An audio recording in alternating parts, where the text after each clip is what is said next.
speaking of stonks, the stonks for Jake McCabe to get to the All-Star game are up. He had the GWG in that win over the Coyotes. Tyler Johnson capped off the empty netter, but we've always been big Jake McCabe guys here at the Four Feathers podcast. I It's good to feel see like him get such the some odd love. man out on this one. You have never been.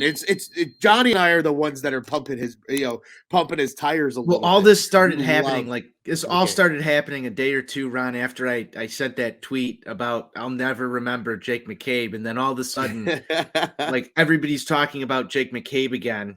I just feel like he's been one of those guys that like you don't really see on the ice.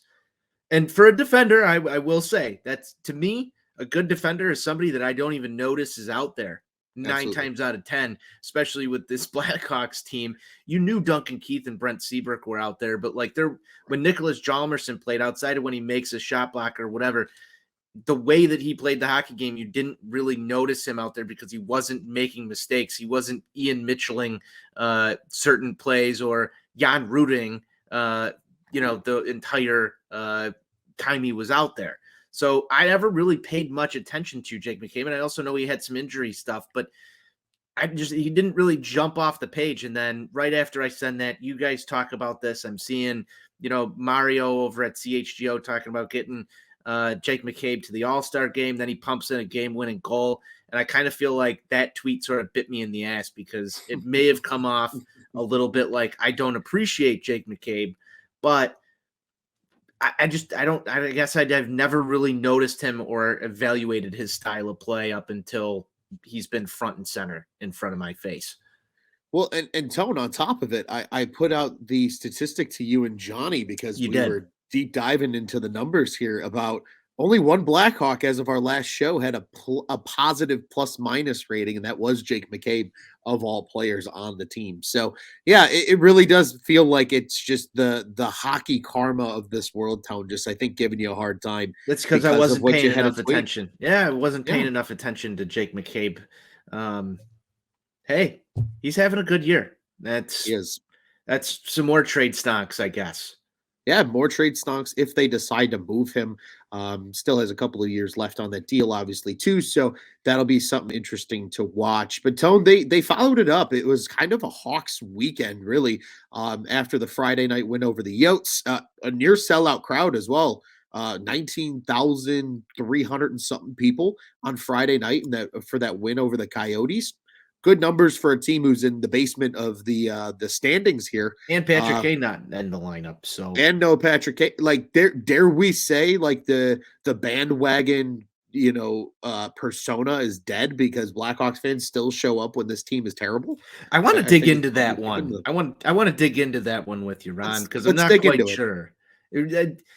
People in the Blackhawks community want to shed that label that there's we've got a bunch of bandwagon fans, but I'm not so sure. I think it's always sort of been there. Through the Cup era, there was a little bit of bandwagony stuff going on with some Blackhawks fans, and I feel like from an overall sense, just the excitement around the team is at a low. I think it's the United Center environment. I think people went through that pandemic, wanted to get back to the UC. And they wanted to get out there and they wanted to still, enjoy something. And prior to that, they had competitive hockey for a bunch of years. And, the environment is still the environment. And that's a good thing. That's a good thing for the Blackhawks. It's a good thing for the players to see a packed house rather than going through what I expected this year was the UC to look like it did pre-Cup era. Yeah, and that's a very good point. And Tone, I think to your point, right, especially during those Cup years, there was some bandwagonism, but I think a lot of that was related to the situation at hand too, right? Let's not forget that just 20 years ago, this team was almost never on television. In the 2000s, right.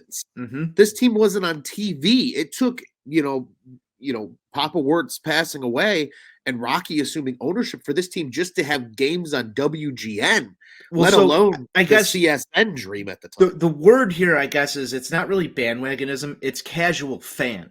They've established a casual fan. It's not a diehard. It's not somebody who's healthy. Yes. So I don't want to use the term bandwagon for it anymore. That's what I want to classify it as.